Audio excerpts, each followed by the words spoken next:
Longévité au pouvoir, le président du Botswana prend officiellement position.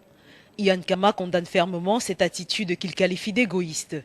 S'en prenant particulièrement à son homologue zimbabwéen, Ian Khama déclare qu'il est temps pour Robert Mugabe de quitter le pouvoir afin de sortir son pays de la crise politique et économique qui y sévisse depuis les années 2000. Il aurait dû le faire il y a des années. Mon opinion a toujours été que 10 ans était le maximum pour diriger, pas seulement un pays ou un gouvernement, mais toute organisation. Mais il est évident qu'à son âge, il ne soit vraiment plus en mesure de fournir le leadership qui pourrait faire sortir le pays de la situation actuelle.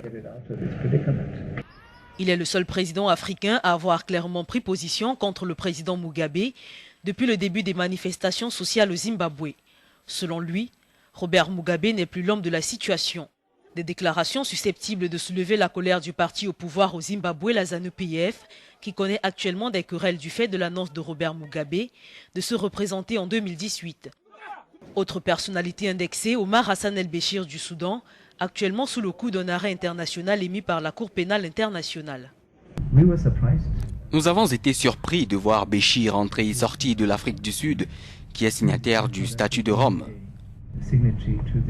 Mais de toute façon, ils ont donné les raisons de leurs agissements. Je peux très honnêtement vous dire que cela ne se produira pas dans notre pays. Ils ne seraient même pas autorisés à utiliser notre espace aérien pour se rendre dans un autre pays. Premier producteur mondial de diamants, le Botswana fait partie des pays africains les mieux lotis en termes de gouvernance et de transparence.